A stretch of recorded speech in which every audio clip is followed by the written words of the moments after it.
بیان سے پہلے ایک شرعی مسئلہ سن لیں. بعض لوگوں کی کالز آتی ہیں کہ روزہ بہت سخت لگ رہا ہے کیونکہ بہت شدید گرمی ہے. ذرا سا بھی آپ دھوپ میں چلیں, تھوڑا سا بھی کوئی کام کریں تو سخت پیاس لگنا شروع ہو جاتی. بعض لوگ کہتے ہیں صبح 9 بجے سے پیاس لگنا شروع ہوتی ہے تو سارا دن کیسے گزرے گا. دیکھو میرے بھائی, کم ہمتی یہ بری چیز ہے. کچھ بھی نہیں ہوگا, کوئی نہیں مرے گا انشاءاللہ اتنے آرام سے. کچھ تھوڑا سا برداشت کرنا سیکھیں. یہ کوئی مردانگی نہیں ہے کہ آپ کو پیاس لگنا شروع ہوئی تو اب پریشان ہو رہے ہیں کہ میں کس طرح توڑ دوں, کوئی بہانہ کر لوں, کوئی کیا کر لوں. کم ہمت آدمی دنیا میں کسی بھی کام کا نہیں ہوتا, نہ کم ہمت مرد اور نہ کم ہمت عورت. بعض خواتین پریشان ہوتی ہیں, بہت سخت روزہ لگ رہا ہے, بڑی مشکل, کل نہیں رکھیں گے, آج کیا کریں, سارا دن کیسے گزاریں.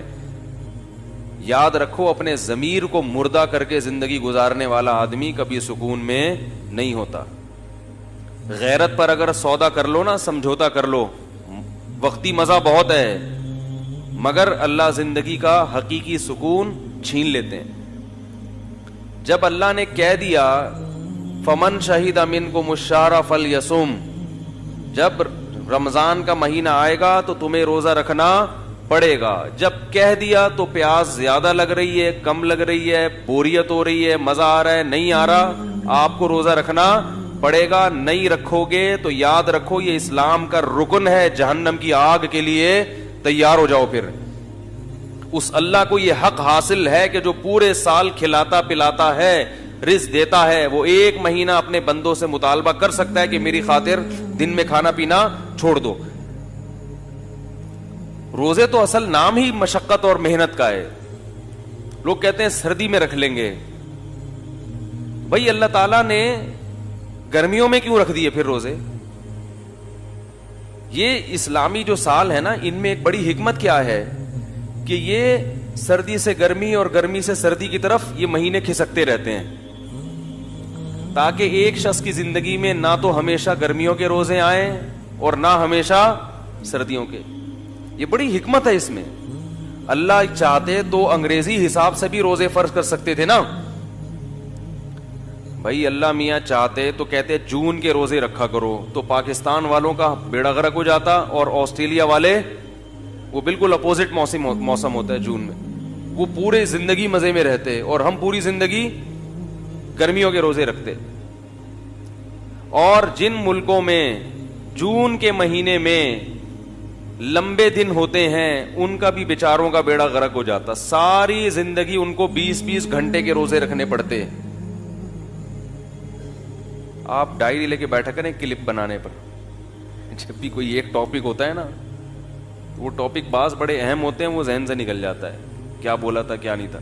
تو یہ بعض موضوعات بڑے اہم ہوتے ہیں, اس پہ وہ بنتا ہی نہیں. اور لوگوں نے میرے بیانات سے الٹے سیدھے اوٹ پٹانگ چیزوں پہ کلپ بنا کے ڈالے ہوئے ہوتے ہیں. تو یہ حکمت کیا ہے؟ اب ناروے میں 19-20 گھنٹے کا روزہ چل رہا ہے, لیکن اگر اللہ انگریزی مہینے کے حساب سے رکھتے نا تو پوری زندگی ان کے روزے اتنے ٹف ہوتے. لیکن جہاں ان کے روزے 20-20 گھنٹے کے ہوتے ہیں, وہیں 18 سال کے بعد 4-4, 5-5 گھنٹے کے روزے ہوتے ہیں پھر وہ. تو اللہ تعالیٰ اس طرح سے ان ملکوں میں رہنے والے لوگوں کو سہولت دیتے ہیں. میرے پاس وہاں سے بھی کالز آتی ہیں, ناروے سے, جرمنی سے, اوے اتنا لمبا روزہ کون رکھے گا, بہت ٹینشن ہے. ان کی افطاری اور سحری ایک ہی ہوتی ہے.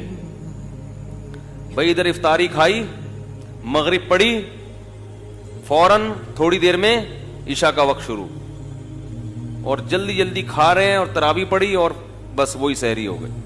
پھر اتنا لمبا روزہ آسان تھوڑی ہے 20-20, 19-19 گھنٹے کے روزے رکھنا, لیکن رکھتے ہیں.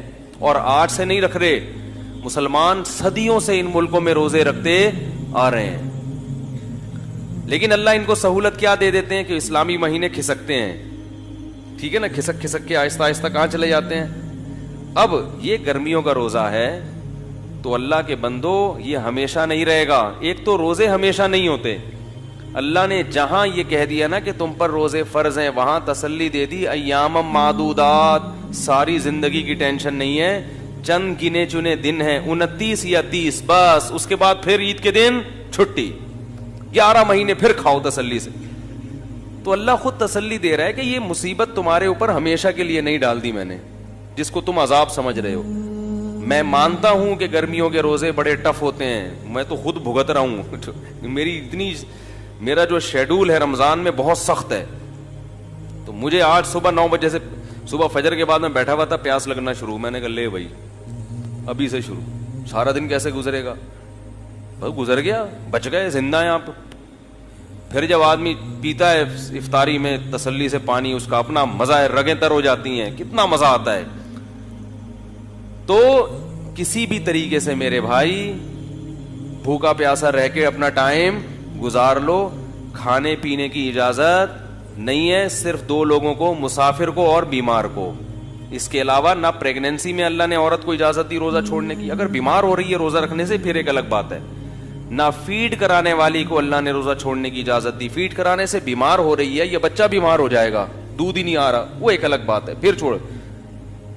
باقی کسی کو بھی گرمی کی شدت ہو, ٹینشن ہو, پریشانی ہو, نہ روزہ آپ, کیونکہ اسلام کا رکن ہے, اس کے بغیر اسلام کی عمارت قائم نہیں ہو سکتی. دیکھو اسلام کے کتنے ارکان ہیں. مجھے ایک صاحب کی بات بڑی پیاری لگی, ایک وہ بڑے لبرل سے تھے, کہتے ہیں یار میں دین پہ اتنا نہیں چلتا, لیکن میں سوچتا ہوں اسلام کے 5 ارکان کو تو پورا کر کے جاؤں میں دنیا سے, اسلام کے 5 ارکان تو پورے کروں, عمارت تو قائم ہو, قیامت کے دن پتہ تو چلے گی یہ مسلمانوں کا بچہ تھا. یہ ارکان کا کیا مطلب ہوتا ہے, اس کے بغیر آپ مسلمانوں کی فہرست میں شامل ہو ہی نہیں سکتے. بھائی رکن کے بغیر کمیٹی کا تصور ہے, ارکان غائب ہیں کسی کمیٹی کے, تو کمیٹی تو ہے ہی نہیں. نماز کے ارکان ہوتے ہیں قیام, رکوع, سجود, ان میں سے ایک بھی رکن فوت ہو جائے تو نماز نہیں رہتی. تو اسلام کے 5 بیسک احکام ہیں, جو یہ وہ ارکان ہیں کہ جو مسلم کو غیر مسلم سے ممتاز کرتے ہیں. بھائی مسلم میں اور غیر مسلم میں کیا فرق ہے بتاؤ. مسلمانوں کی, غیر مسلم کی 2 آنکھیں ہوتی ہیں, تو مسلمانوں کی کتنی ہوتی ہیں, 4 آنکھیں ہوتی ہیں کیا, بولو نا بھائی. تو اس سے پتہ چلے گا کہ یہ مسلم ہے. وہ بھی 2. کتنی ناک ہوتی ہے ہندوؤں کی, 1. تو مسلمانوں کی کتنی ناک ہے, ہندو کے کتنے کان ہوتے ہیں, ہمارے بھی کتنے ہیں. ان چیزوں میں تھوڑی پتہ چلتا ہے کہ مسلمان ہندو کا. بنیادی چیز کیا ہے کہ مسلمان جب فجر کی اذان آتی ہے حی علی الصلاۃ تو بستر چھوڑ دیتا ہے, اور ہندو اور عیسائی پڑا ہوا سوتا رہتا ہے. جب ظہر کا ٹائم آتا ہے تو مسلمان مرد ہو یا عورت وہ وضو کر کے سجدہ کرتا ہے اللہ کے سامنے, عصر میں بھی, مغرب میں بھی, عشاء میں بھی. اس سے پتہ چلتا ہے کہ یہ کیا ہے, مسلم ہے. اسی طرح مسلمان پوری زندگی میں 1 مرتبہ لازمی بیت اللہ کی زیارت کرتا ہے, زندگی میں 1 مرتبہ. کتنا آسان بنایا اللہ نے دین کو, اگر وہ بھی پیسے ہیں جیب میں. اور تیسری بات کیا ہے, بلکہ دوسری نماز کے بعد دوسری بات ہے زکوٰۃ. یہ بھی اسلام کا کیا ہے. تو وہ صاحب کہنے لگے یار میری نمازیں رہ گئی تھیں, تو میں چاہ رہا ہوں مرنے سے پہلے ساری نمازیں قضا مکمل کر لوں, تاکہ اسلام کا ایک بہت بڑا رکن کیا ہو جائے, پورا. دوسرا رکن ہے زکوٰۃ. تو وہ بہت آسان ہے, سال میں 1 مرتبہ 2.5%, 1 لاکھ پہ 2,500 روپے, وہ سال میں 1 دفعہ دینا ہوتا ہے. وہ بھی آسان ہے, کوئی مشکل نہیں ہے. تیسرا ہے حج. حج بھی زندگی میں, اور وہ بھی ہر ایک پر نہیں ہے, جس کے پاس کھلا پیسہ ہو جا سکتا ہے. زکوٰۃ بھی ہر ایک پر نہیں ہے, تو صرف نماز ہر ایک پر ہے اور روزہ ہر ایک. تو ایک نماز ہے اس کو کر لو بھائی, اور ایک کیا ہے, اور روزہ نماز سے آسان ہے, اس کو تو فوکس کرو پہلے, کیونکہ نماز کے بارے میں اللہ نے خود فرمایا وَإِنَّهَا لَكَبِيرَةٌ, بڑی مشکل چیز ہے. کیوں, ساری زندگی پڑھنی پڑتی ہے, سوائے ان لوگوں پہ جن پر اللہ کا خوف ہے. اللہ قرآن میں کہہ رہے ہیں ان پر مشکل نہیں ہے, لیکن عام آدمی پر کیا ہے, نماز مشکل ہے. کیونکہ کنٹینیو پوری زندگی, روزے اتنے مشکل نہیں ہیں جتنے نظر آتے ہیں, اس لیے کہ اللہ نے فرمایا ایام معدودات, پوری زندگی تھوڑی کہہ رہے ہیں کہ رکھتے رہو بھائی, 29 دن رکھ لو, اور اس میں بھی تمہاری زندگی میں 2 دفعہ گرمیوں میں آئیں گے, وہ ٹینشن والے ہوں گے. اور زندگی میں 2 دفعہ سردیوں میں آئیں گے, وہ تو بہت حلوے کی طرح آسان ہوں گے. دسمبر کے روزے بھی ہم نے رکھے ہیں, پتہ ہی نہیں چلتا تھا.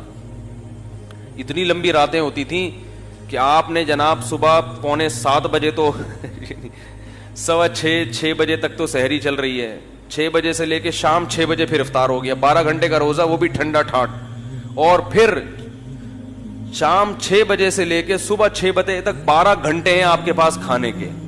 ہمیں یاد ہے ہم تراویح سے 8:45-9 بجے فارغ ہو جاتے تھے, اس کے بعد پھر کھاتے رہو. اور سردی میں کھانے کا بھی مزہ آتا ہے, تو وہ تو پتہ ہی نہیں چلتا تھا. تو زندگی میں 2 مرتبہ کیا ہوتا ہے رمضان آپ کی زندگی میں گرمیوں میں,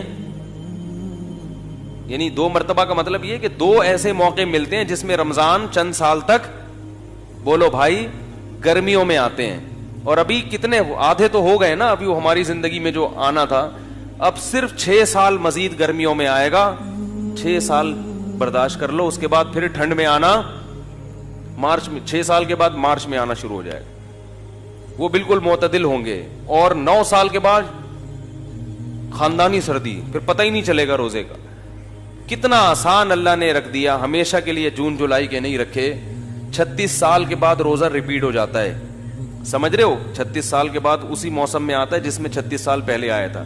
تو انسان کی زندگی میں 36 سال 2 دفعہ ہی آتے ہیں, وہ بھی بشرطے کہ ہم میں سے ہر شخص کے مقدر میں زندگی ہو, ورنہ کوئی پتہ نہیں آخری رمضان ہو, کون بچے گا کون مرے گا.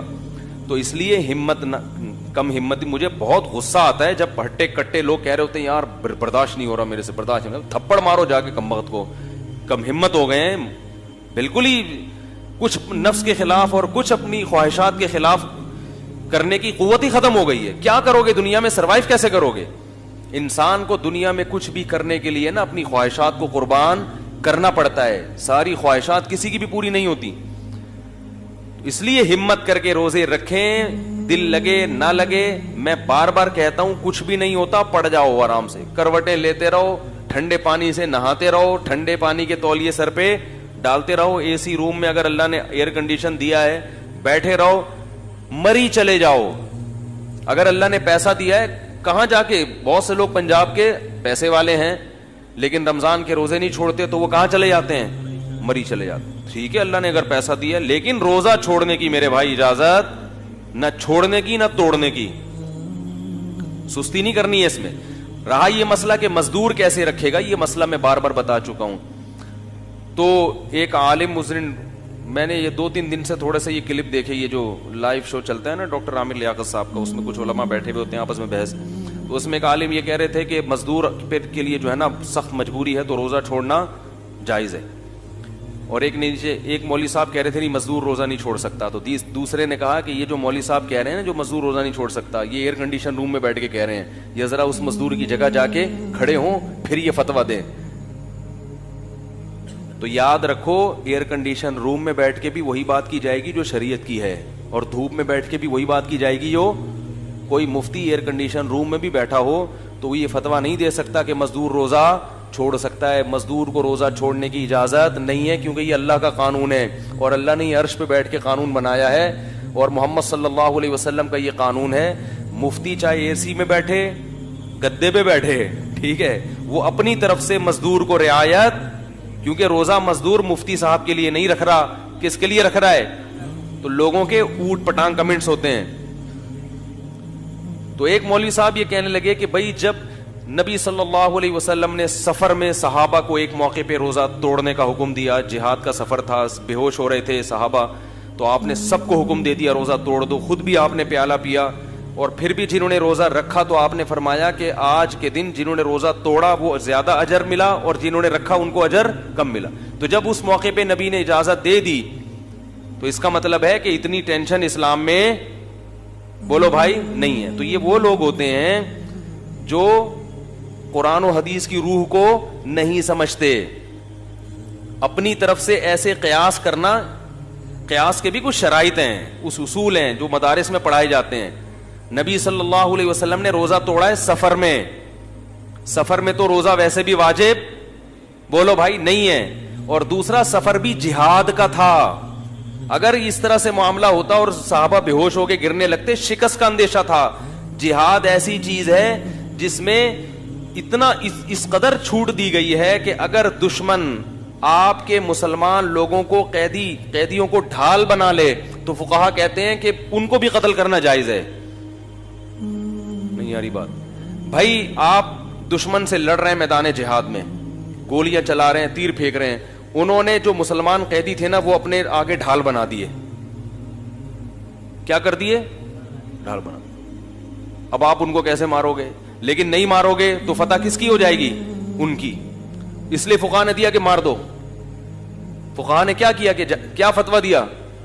مار دو. نیت یہ کرو کہ میں اس دشمن کو مار رہا ہوں لیکن مجبوراً مسلمان ڈیلیٹ ہو رہا ہے تو ہونے دو, کیونکہ اس بیس پر ہم رک تھوڑی سکتے ہیں. کیونکہ میدان جنگ میں اگر شکست ہو گئی پھر جو آپ کو وہ گاجر مولی کی طرح کاٹے گا اور آپ کی عورتوں کی عزتوں سے کھیلے گا, وہ نقصان بولو بھائی بہت بڑا ہے, بہت بڑا نقصان ہے. تو جہادی سفر کو عام سفر پہ بھی قیاس نہیں کیا جا سکتا, اور حالت حضر کو سفر پہ تو بالکل بھی قیاس نہیں کیا جا سکتا. تو اللہ تعالیٰ نے جو قرآن اور سنت کی روشنی میں جو صحیح بات ہے جو فقہا بیان کرتے ہیں, اس لیے میں کہتا ہوں قرآن و حدیث کو حقیقی معنوں میں فقہا نے سمجھا ہے. آپ کی اپنی رائے کا اعتبار, ہر آدمی قرآن و حدیث کا لیبل تو لگا رہا ہے, مگر ضروری نہیں کہ وہ عوام کے پاس علم نہیں ہے, وہ 2-4 روایتوں اور 2-4 واقعات کو دیکھ کے متاثر ہو جاتے ہیں. تمام فقہا اس بات کے معترف ہیں کہ مزدور چاہے کتنی سخت ٹینشن میں ہو اس کو روزہ چھوڑنے کی اجازت بولو بھائی نہیں ہے. اب سوال پیدا ہوتا ہے وہ کرے گا کیا؟ کیونکہ مفتی صاحب تو ایئر کنڈیشن میں بیٹھ کے فتویٰ دے رہے ہیں, وہ اس مزدور کی جگہ جائیں تو وہ بھی یہی کہیں گے کہ چھوڑ دو. ناممکن ہے نا اس کے لیے تو رکھنا. اتنی گرمی میں جو کدال چلا رہا ہے وہ تو 1 گھنٹے میں بے ہوش ہو جائے گا. اس کا مسئلہ یہ ہے کہ پہلے تو وہ یہ کوشش کرے کہ دن کے وقت میں ایسا محنت مزدوری والا کام نہ کرے. وہ رات کو میں نے دیکھا ہے بہت سے پٹھان مزدوروں کو روزے نہیں چھوڑتے. پٹھان مزدور ایک بڑی پیاری بات ہے ان لوگوں میں, نہ نماز چھوڑیں گے نہ روزہ چھوڑیں گے. اس لیے میں تلاش کرتا ہوں پٹھان مزدور زکوٰۃ دینے کے لیے رمضان میں تلاش کرتا ہوں, اور حرام خور جو روزہ خور مزدور ہوتے ہیں نا ان کو نہیں دیا کرو, کم بختوں کو. اور یاد رکھو رمضان میں یہ نہیں کہہ رہا صرف پٹھان ہی رکھتے ہیں, باقی سارے مسلمان نہیں, باقی بھی رکھتے ہیں, لیکن پٹھانوں میں دیکھا سب رکھتے ہیں, باقی بھی رکھتے ہیں, لیکن پٹھانوں میں 100% رکھتے ہیں, باقیوں میں 100% نہیں رکھتے. تو ایک بات یہاں یہ بھی مسئلے کی آ گئی کہ یہ بات خوب سمجھ لو کہ جو مزدور آپ کے گھر میں کام کر رہا ہے اور روزہ نہیں رکھ رہا, اس کو کھانا کھلانا پانی پلانا آپ کے لیے جائز بولو نا یار نہیں ہے. لوگ کھانے بنا بنا کے دے رہے ہوتے ہیں اس کو. یہ اللہ کی کھلی نافرمانی ہے, اسلام کا رکن ہے. آپ گناہ میں کسی کے ساتھ شرکت, سے بولو روزہ رکھو, نہیں رکھنے تو جاؤ اپنے خرچے پہ جا کے کھاؤ. اگر بیمار ہے پھر ایک الگ بات ہے, بیمار ہے تو کھلا سکتے ہیں, وہ تو ویسے بھی کسی کو بھی کھلا سکتے ہیں. بیمار نہیں ہے اس کو بولو آپ کو روزہ رکھنے چھوڑنے کی اجازت نہیں تھی. لیکن لوگ کیا کر رہے ہوتے ہیں, ہمارا مزدور ہے کھلاؤ پلاؤ چائے بھی پلاؤ تاکہ دل جمی کے ساتھ کام کر سکے. بلکہ بعض فیکٹریوں میں تو نالائق لوگ چاہتے ہیں کہ مزدور روزہ نہ رکھیں. تو یہ سب اللہ کے غضب کو دعوت دینے والی باتیں ہیں. اس کائنات کا حقیقی خالق اللہ ہے. ہاں میں یس کر رہا تھا کہ مزدور کرے گا کیا, تو مزدور یہ کرے گا یا تو رات کے وقت, اور اگر یہ ممکن نہیں ہے تو چھٹیاں لے لے رمضان میں. یہ بھی ممکن نہیں ہے کہ چھٹیاں لے کے دہاڑی نہیں بنے گی, گھر میں کھانے کے لالے پڑ جائیں گے, تو پھر وہ روزہ رکھے گا. اور اگر ایسی کنڈیشن اس کی روزے کے دوران ہوتی ہے کہ بے ہوش ہونے لگتا ہے یا چکر آنے لگتے ہیں, بیمار ہونے لگتا ہے, تو پھر بیمار آدمی کو روزہ توڑنے کی بولو بھائی اجازت. اس لیے فقہا نے جو قرآن و سنت کو سمجھا ہے نا, یہ اپنی عقل نہیں استعمال کر رہے, یہ قرآن کہہ رہے روزانہ روزہ رکھے, روزانہ توڑ دے, گناہ نہیں ہے. چھوڑے گا تو گناہ ہوگا. اب لوگ کہتے ہیں کہ جب رکھ کے توڑنا ہی ہے تو رکھنے کی کیا ضرورت, تو پھر یہ آپ کی اپنی عقل ہے جو قرآن و سنت کے خلاف. کیونکہ قرآن کیا کہہ رہا ہے کہ مریض اور مسافر چھوڑ سکتا ہے, اس کے علاوہ نہیں. رکھے گا, جب یہ کنڈیشن بن گئی تو توڑ دے گا. بلکہ وہ خود نہیں توڑ رہا تو آپ توڑوائیں اس سے زبردستی. نہیں آ رہی بات. بے شک روزانہ توڑ دے, کوئی حرج نہیں ہے, کیونکہ اس نے یہاں بھی اللہ کے حکم کو فالو کر رہا ہے اور توڑنے میں بھی کس کے حکم کو. کیونکہ بیمار آدمی ہو اور جان پہ بن جائے تو صرف توڑنا جائز نہیں ہے, بلکہ توڑنا واجب ہے کیونکہ جان بچانا پہلے فرض ہے. تو ہم نہیں کہہ رہے کہ وہ مر جائے اور شام کو اس کی لاش اٹھے, یہ نہیں کہہ رہے ہم یہ کہہ رہے ہیں کہ رکھے گا روز, کوشش کرے گا حتی الامکان اتنی محنت نہ کرے کہ شام تک نہ چل سکے. لیکن اگر ایسی کنڈیشن بن گئی تو پھر کیا حکم ہے, توڑ دے روزہ, اور یہ والا روزہ پھر سردیوں میں قضا کر لے. روز رکھے گا چاہے روز توڑنا پڑ جائے. یہ فتویٰ ہے قرآن و سنت کے عین مطابق. سمجھ رہے ہو کہ نہیں سمجھ رہے؟ چھوڑنے کی جات نہیں ہے. ہاں, اور یہ بھی یاد رکھو کہ بہت سے بیمار نا خام خامے فنٹر بننے کی کوشش بھی کرتے ہیں. ابھی ہمارے ایک دوست ہیں یہیں بیٹھے ہوئے تھے, ٹائیفائڈ ہوا ہوا ان کو. ٹائیفائڈ کے بعد ابھی اٹھے, ہاتھ کانپ رہے ہیں, کمزوری بہت زیادہ, اور روزے رکھ رہے ہیں. میں نے کہا آپ نہیں رکھو روزے, آپ اپنی کنڈیشن دیکھو یار. ابھی ٹائیفائڈ کا حملہ ہوا ہے آپ کے اوپر, بیماری سے اٹھے ہو, دوبارہ حملہ نہ ہو جائے. کمزوری میں تو دوبارہ بیماری, کانپ رہے ہیں ہاتھ. لیکن ماشاءاللہ کہہ رہے ہیں پھر پتہ ہی نہیں چلے گا رمضان کا. میں نے کہا پھر اسی دفعہ پتہ چلے گا, اگلی دفعہ بس اسی دفعہ 2-4 دن پتہ چلے گا, اگلی دفعہ کا پھر چانس. ہم چاہتے ہیں کہ 25-30 سال اور پتہ چلتا رہے رمضان. تو بیماری میں اگر بیماری بڑھنے کا اندیشہ ہے تو پھر روزہ چھوڑ دینا افضل ہے, کیونکہ اللہ کی گنجائشوں سے فائدہ اٹھاؤ. اللہ کے سامنے بھکاری بن کے رہے, اللہ تو نے مجھے ایک تحفہ دیا میں اسے لوں. اللہ کے سامنے فنٹر گیری نہیں کرو کہ آپ کو ایک گفٹ دے رہا ہے, آپ کہہ رہے ہیں مجھے ضرورت ہی نہیں, میں تو ایسے ہی چلاؤں گا ٹائیفائڈ میں. تو اگر ایسی کنڈیشن ہے تو پھر انسان اللہ کی رخصت سے فائدہ ہو. لیکن جہاں اللہ نے رخصت دی ہے, اللہ نے گرمی کی وجہ سے رخصت نہیں دی, مزدوری محنت کی وجہ سے رخصت نہیں دی ہے, وہ تو رکھنا پڑے گا. کتنی ٹینشن, روزہ تو نام ہی ٹینشن کا ہے نا. روزہ نام اس کا ہے کہ تڑپو پیاس میں, بھوک میں تڑپو, ٹینشن ہو, اسی میں ثواب ہے. صحابہ کرام اتنے مزے سے خوشی سے روزے رکھتے تھے. ہم تو صرف رمضان کے نا وہ نفلی روزے گرمیوں میں رکھتے تھے.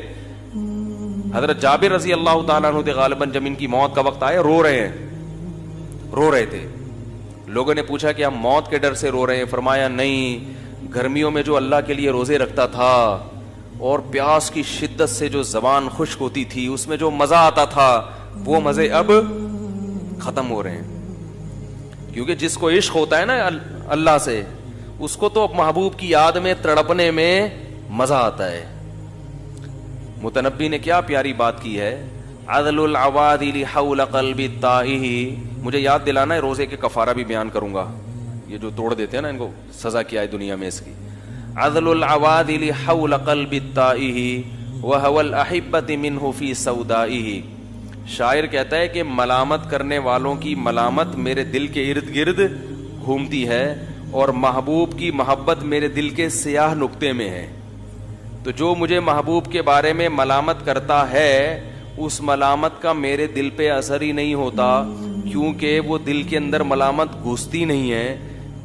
محبت دل کے اندر ہے اور ملامت دل کے باہر باہر گھومتی رہتی ہے.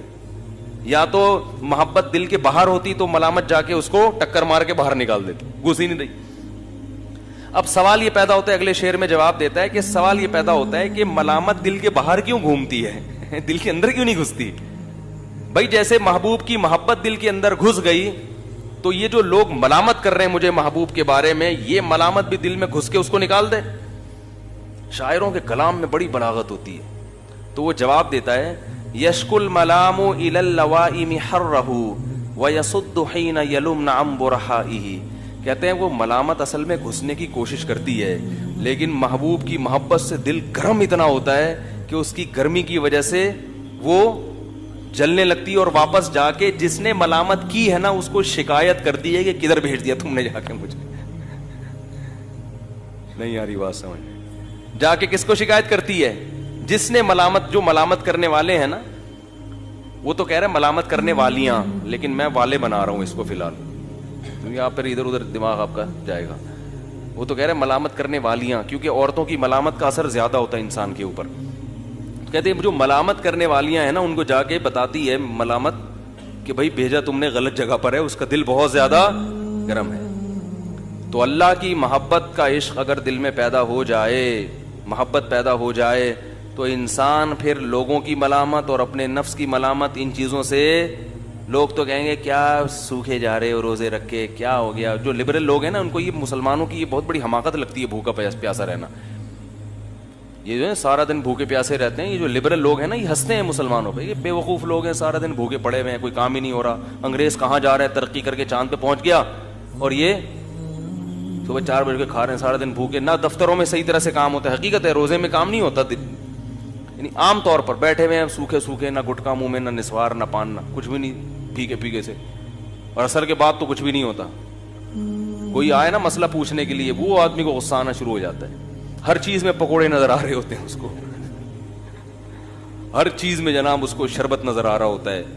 اور کیسے, میں تو آج کل ٹف روزے چل رہے ہیں, گھر والوں کو بولا ہوا ہے کہ پہلے 5 منٹ پہلے پورا دسترخوان سج جانا چاہیے. ہر چیز ہو, انتظار کی. ادھر اذان ہوئی اور پتہ چلا پانی فریج سے نکال کے لایا جا رہا ہے, یہ برداشت نہیں ہے بھائی. سب رکھا ہوا ہو, سب رکھا ہوا. ایسی ٹینشن چل رہی ہے آج کل, کیونکہ کام بولنا بہت پڑ رہا ہے نا مجھے. رمضان دن کے وقت بھی میرے وہ ہوتے ہیں ریکارڈنگ وغیرہ. تو میں یہ عرض کر رہا تھا کہ بھائی اللہ کی محبت ہے تو برداشت کرنا پڑے گا. تو یہ جو لبرل لوگ ہیں نا, جو اسلام کا مذاق اڑاتے ہیں مسلمانوں کا, یہ بیوقوف, یہ بالکل ایسا ہی ہے کہ نوح علیہ السلام جب کشتی بنا رہے تھے نا, تو قوم مذاق اڑا رہی تھی. نوح علیہ السلام نے کہا ابھی تم اڑا لو, کل ہم تمہارا مذاق اڑائیں گے. جس خدا نے پیدا کیا, جس رب نے بنایا, اس کا حکم ہے کہ چھوڑ دو کھانا پینا, اس کا حکم ہے. اور اجازت دی غروب آفتاب کے بعد کھاؤ, تو ہم اس کے حکم میں کر رہے ہیں. کوئی اور ہمیں کہتا تو ہم اتنے بیوقوف, کسی کے کہنے پہ تو ہم چائے اور گٹکے نہیں چھوڑتے. کھانا کہاں سے چھوڑ دیں گے؟ آپ کا باس آپ کو کہے کہ دوپہر کا لنچ چھوڑ دو گے؟ بولے گے جاب چھوڑ دوں گا میں, لنچ. اگر کوئی آپ کا باس گھر میں آ کے کہے آپ سے کہ میں تجھے جاب سے نکال دوں گا, صبح کا ناشتہ چھوڑ دے, وہ بولے بھائی میں اپنی کمپنی کھول لوں گا, صبح کا ناشتہ نہیں چھوڑوں گا میں. یہ تو اللہ نے کہا ہے تو وہی ہم کرتے ہیں, ورنہ ہم کسی کو اتنی لفٹ نہیں کراتے. تو اللہ کے لیے ہے, اور ہمیں اللہ سے اس پر امیدیں ہیں. اسی بھوک پیاس میں وہ اجر دے رہا ہے. للصائم فرحتان, روزے دار کے لیے 2 فرحت, ایک افطار کے وقت اور ایک قیامت. کیسا مزہ آتا ہے خدا کی قسم, پانی پی کے, کھجوریں کھاؤ, پانی پیو افطار میں. اوٹ پٹانگ چیزیں نہیں کھایا کرو, کھجوروں کو زیادہ فوکس کیا کرو, صحیح ہے نا. اس سے طاقت بھی آتی ہے, وزن نہیں بڑھتا, توانائی فل ملتی ہے, اور کھجور سے خون اچھا بنتا ہے. جب کمزور ہو گئے نا خون تو بنے گا. اب وہ چاہے الٹی سیدھی چیزیں کھا کے سڑا ہوا خون پیدا کر لو, خون کی کمی ہو جاتی ہے نا, اور چاہے تو نفیس چیزیں کھا کے. اچھا, یہ آپ کے پاس رمضان میں آپ کو یہ آپشن ملتا ہے. میں اس لیے بار بار کہتا ہوں کہ رمضان میں اپنی خوراک کا شیڈول ہمیشہ کے لیے چینج کر دو, عادت بنا لو. اچھی چیزیں کھائیں گے, گندی چیزیں کہیں, یہ تیل ویل چکنے چپڑے, پکوڑا بھی کچھ تھوڑا سا تیل میں ہو اور اچھے والے تیل میں. یہ جو بازار کے پکوڑے ہیں نا, یہ اس تیل کو تلچھٹ بنا کے جلا کے 50 لوگوں کو کے پکوڑے اس میں تلے ہوتے ہیں, وہ ڈیزل بن چکا ہوتا ہے وہ, یہ جو بازار میں پکوڑے ہو رہے ہیں.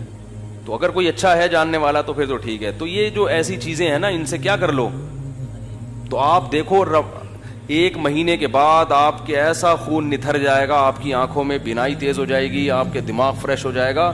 تو یہ رمضان میں اللہ نے ہمیں بہت اچھا موقع دیا ہے اپنی خوراک کے شیڈول کو چینج کرنے کا. اچھی خاندانی چیزیں کھانا شروع کر دو, زیتون, انجیر, شہد, اور کیا ہے یہ جو ہے آپ کا, اور کھجور, دلیا, جو, یہ چیزیں کھانا شروع کر دو, سمجھ رہے ہو, اپنے خرچے پہ.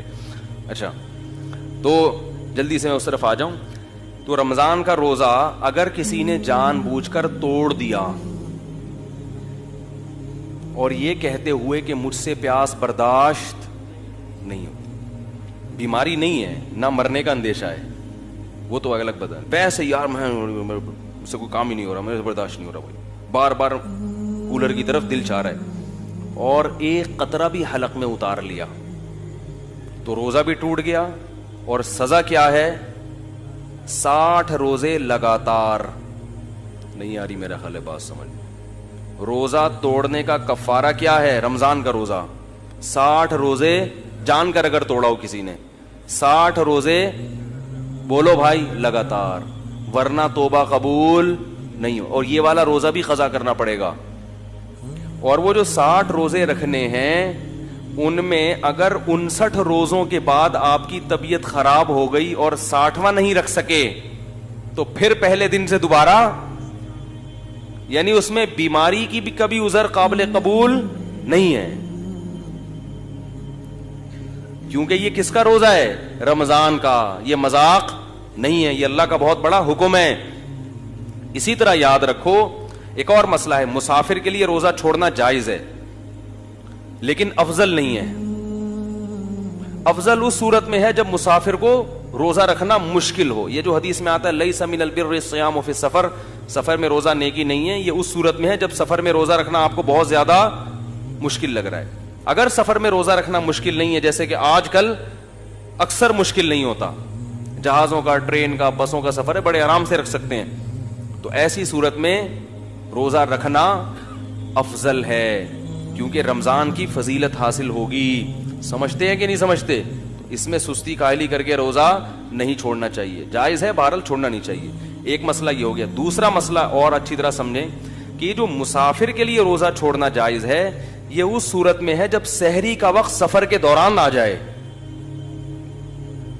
ہمارے ہاں یہ ہوتا ہے کہ دوپہر کسی کا لاہور جانے کا ارادہ ہے تو صبح روزہ چھوڑ دیتا ہے کہ میں تو سفر میں. ایسا نہیں ہے, سحری کا وقت مقام پہ آیا ہے تو ابھی آپ مسافر بنے نہیں ہیں, آپ دوسرے مسلمانوں کی طرح آپ پر بھی روزہ فرض ہے کیونکہ ابھی آپ مسافر بنے نہیں ہیں. اب جب آپ نے روزہ رکھ لیا تو سفر میں اس کو مکمل کرنا واجب ہے, سفر میں آپ وہ توڑ نہیں سکتے. ایک خاتون کا پچھلے سال فون آیا, میں امریکہ سے پاکستان آ رہی تھی تو میں نے روزہ رکھ لیا تو سورج ہی نہیں غروب ہو رہا. سورج غروب یا تو یہاں سے جاتے ہوئے ہوتا ہے یا آتے ہوئے, ایک طرف ہوتا ہے. تو میں نے کہا جاتے ہوئے غروب ہی غروب ہو رہا تھا نا ٹھیک ہے نا, تو وہ کیا کریں؟ میں نے کہا روزہ رکھنا فرض ہے کیونکہ سحری مقام پہ ہو رہی ہے. سحری امریکہ میں مقام پہ کی انہوں نے, تو اب جہاز میں بیٹھ گئے تو سورج کتنا ہی لمبا ہو گیا, ٹھیک ہے, روزہ رکھنا پڑے گا. تو کبھی کبھار ہی ایسا ہوتا ہے. ہاں جان پہ بن پڑے یا بیمار ہونے کا اندیشہ ہو, وہ تو پھر سفر نہ بھی ہو تو بھی روزہ توڑنا بولو بھائی جائز ہے. تو ایک مسئلہ ہے. دوسرا مسئلہ یہ, مسافر نے روزہ چھوڑ دیا, سفر میں سحری آئی تھی, آپ یہاں یعنی آپ جہاز میں بیٹھے لاہور سے کراچی آ رہے ہیں, راستے میں سحری کا وقت ہو گیا جہاز کے دوران یعنی پرواز کے دوران, تو آپ روزہ چھوڑ سکتے ہیں, آپ نے چھوڑ دیا روزہ. لیکن جب آپ نے روزہ چھوڑا تو جہاز میں ہی بیٹھ کے جتنا کھانا ہے کھا لیں.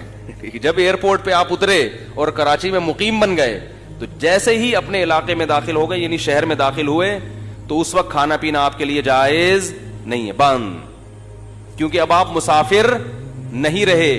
اگرچہ روزہ نہیں ہے لیکن روزے داروں کی طرح آپ کو رہنا پڑے گا کیونکہ آپ نہ مسافر رہے نہ مریض رہے. تو فمن شہید منکم الشہر, کہ تم میں جو اس مہینے کو پائے گا وہ روزہ رکھے, تو اس کو روزہ رکھنا, اگرچہ یہ شرعی روزہ نہیں ہوگا کیونکہ سحری, کیونکہ وہ تو کھاتے آ رہے ہیں نا, لیکن پھر بھی روزے داروں کی طرح رہنا آپ پر کیا ہو جائے گا؟ واجب ہو جائے گا. نہیں آ رہی بات؟ ہم نے دیکھا ہے مسافر کا روزہ نہیں ہے, وہ آ کے کھا رہا ہوتا ہے. بھائی اب تو مسافر نہیں رہے نا تم, اب تھوڑی مسافر ہو, اب چپ آرام سے جیسے دوسرے بیٹھے ہوئے ہیں نا اس طرح بیٹھو, کھانے پینے کی اجازت. وہ کہتے ہیں جب میرا روزہ ہی نہیں ہے تو روزہ بھی مجھے بعد میں بھی قضا کرنا پڑے گا اور اب بھی مجھے کھانے پینے کی اجازت نہیں ہے. بالکل ایسا ہی ہے, بعد میں یہ قضا بھی کرنا پڑے گا کیونکہ آدھے دن تو آپ چرتے رہے نا, آدھے روزے تھوڑی ہوتے ہیں, اور آدھا دن آپ کو روزے داروں کی طرح رہنا بھی پڑے گا. سمجھ رہے کہ نہیں سمجھ رہے؟ تو یہ حکام ہے جن کی لوگ رعایت نہیں کرتے. تو یہ تو خیر آج کا موضوع اسی طرف چلا گیا. اب میں چھوٹی سی ایک بات یہ کر دوں, یہ جو میں نے جمعے کے بیان میں بھی اس پر کچھ بات کی ہے, آج کل وہ جو لائیو شو میں ہوا نا, وہ عامر لیاقت صاحب کے وہ پھڈے بازی ہو گئی, تو ہمیں ان شووں سے وہ نہیں ہے کہ کیا ہوا کیا نہیں ہوا, اس میں کچھ باتیں جو غلط ہیں اور وہ ان کو ڈیفائن کرنا یا ان کو ہائی لائٹ کرنا اس لیے ضروری ہے کہ یہ آئندہ بھی ہو سکتا ہے, اور اس میں لوگ دلچسپی لیتے ہیں, دھڑے بندی ہو جاتی ہے. تو علماء کی بہرحال ذمہ داری ہوتی ہے کہ اگر کسی پہ ظلم ہوا ہے تو اس ظلم کو میں سمجھتا ہوں بیان کیا جائے. اس میں جو اہل حدیث عالم تھے, میں یہ سمجھتا ہوں ان کے ساتھ بہت ناانصافی ہوئی ہے, کیونکہ وہ نہ کہہ رہے میں ذاکر نائک کا خلیفہ ہوں, نہ میں وہ کہہ رہے میں وہ ایک بات کر رہے ہیں, لیکن اس کو توپے لے کے گستاخ رسول پر خام خام میں زبردستی. تو میں یہ سمجھتا ہوں کہ یہ جن لوگوں نے بھی اس طرح کیا ہے انہوں نے کوئی ذمہ داری کا ثبوت نہیں دیا. باقی ڈاکٹر ذاکر نائک صاحب نے جو یہ لفظ, ایک ایسا لفظ استعمال کیا کہ جو نبی کی جس سے توہین کا شائبہ ہوتا ہے, تو ہم نے سنا کہ بعد میں انہوں نے اس پہ معذرت بھی کی ہے, اور اس کا وہ باقی وہ مسئلہ کیا ہے تو میں نے آج جمعے کے بیان میں اس کو تفصیل سے بتایا ہے. کہ اس طرح ذرا ذرا سی باتوں پہ الفاظ کی جو زبان لڑکھڑاتی ہے اور بندہ کہہ بھی رہا ہے کہ میری یہ نیت نہیں ہے, تو اس پہ فوراً توہین رسالت کے مقدمے مت چلایا کرو. میں نے اس کی کچھ مثال دی ہیں کہ حدیث میں بھی ایسی مثالیں ملتی ہیں کہ انسان کی زبان وہ بولنا کچھ چاہتا ہے, نکلتا کچھ ہے منہ سے, تو اس کو نبی صلی اللہ علیہ وسلم نے بھی نہ اللہ کا گستاخ قرار دیا, نہ توہین رسالت کا مرتکب قرار دیا. تو ہمیں اگر نبی کی سیرت کو فالو کرنا ہے تو پھر پورے طریقے سے فالو کرنا پڑے گا. تو وہ بڑا ظلم ہوا ہے ان اہل حدیث عالم کے ساتھ. میں نے وہ کل کلپ دیکھا, مجھے لوگوں نے بھیجا, تو میں نے دیکھا وہ بہت زیادہ وہ خام خام, اب ایسا نہ ہو کہ مجھے یہ ڈر ہے کہ وہ ایک جو ہے نا وہ ایک دلوس نکلنا نہ شروع ہو جائیں کہ یہ اہل حدیث جو ہیں وہ کیا ہوتے ہیں, معاذ اللہ گستاخ رسول ہوتے ہیں. تو ایک پھر یہ کیا ہوگا, اہل حدیث اور حنفیوں کا یا بریلویوں کا کیا ہو جائے گا, ٹکراؤ. تو ہمارا ملک ابھی اس قسم کے ٹکراؤ کا متحمل بولو بھائی نہیں ہے. بھائی ملک میں بڑے پھڈے چل رہے ہیں. تو اس لیے جو بھی اس قسم کی چیزوں کو میں جذباتیت کا شکار ہوتے ہیں, سوشل میڈیا پہ ہمارا فرض ہے کہ ہم ان کی حوصلہ افزائی نہیں کریں اور ان کو بتائیں جو بھی اللہ کے رسول کو ماننے والا ہے وہ کبھی بھی گستاخ رسول نہیں ہو سکتا. سب مسلمان اللہ اس کے رسول سے محبت کرتے ہیں. تعبیرات میں کبھی کبھار زبان کیا ہوتی ہے, تو اس لیے کہ اگر علماء رہنمائی نہ کریں, سوشل میڈیا پہ لوگوں کے پھر بڑے زہریلے کمنٹس ہیں, اس سے اور زیادہ نفرتیں پھیل رہی ہیں. ہر آدمی اپنے فرقے کو لے کے نا اب اس کو موقع مل گیا ہے. کوئی بھی ایسا جیسے کوئی کمزور پٹ رہا ہو نا اب اس کمزور نے آپ کے پیسے بھی لیے ہوئے تھے, بلکہ ایک طاقتور پٹ رہا ہو, فرض کریں اس نے آپ کے بھی پیسے لیے ہوئے تھے, تو آپ اس کو مار سکتے نہیں تھے. اب کیا ہوا ہے کہ وہ لوگ اس کو کوٹ رہے ہیں, تو آپ بھی جا کے اس پہ چوری کا الزام لگا کے تھپڑ مار. مقصد چوری نہیں ہوتی, مقصد ہوتا ہے کہ اس نے جو ہے نا میرے پیسے دینے. ہم سرگودا میں تھے تو ایک چور پکڑا گیا, تو ایک صاحب نے اس کو 2-3 لوگوں نے نا اس کو درخت سے باندھ دیا. چور بڑا طاقتور تھا. اب لوگوں نے اس کو چانٹے مانٹے مارنا شروع کیے. تو میں چھوٹا بچہ تھا, تو میں نے دیکھا پورا محلہ آ کے اپنی چانٹوں کی ٹھڑک وہاں پوری کر رہا ہے, کیونکہ بہت سے لوگوں کو نا پیٹنے کا شوق ہوتا ہے لیکن ان میں اتنا دل ہوتا نہیں ہے کہ کسی پہ ہاتھ اٹھائیں. تو سب نے آگے بولا یہ بندہ ہوا ہے, ہاتھ بھی بندے ہوئے ہیں, چوری کی ہے, پٹاخ. دوسرا آ رہا ہے, وہ بھی پٹاخ, لاتے ہیں گھوسے. تو صاف پتا چل رہا تھا کہ ان کو چوری سے, کیونکہ ان کی چوری تھوڑی کی ہے اس نے, ان کو نہ چوری سے نفرت ہے نہ کوئی چور سے نفرت ہے, بس یہ بھی چاہتے ہیں کہ انگلی کٹا کے ہمارا بھی نام کس میں, شہیدوں میں آ جائے. تو ابھی وہ بیچارے اہل حدیث عالم سے کوئی گڑبڑ ہوئی تو ہر آدمی جو ہے نا رسول اللہ صلی اللہ علیہ وسلم سے عشق کا دعویٰ کر کے ایک بوچھاڑ کر رہا ہے. اس سے خطرہ یہ ہے کہ مسلکی اختلاف کہیں بہت زیادہ بڑھ نہ جائے جس کے مسلمان ابھی تحمل نہیں کر سکتے.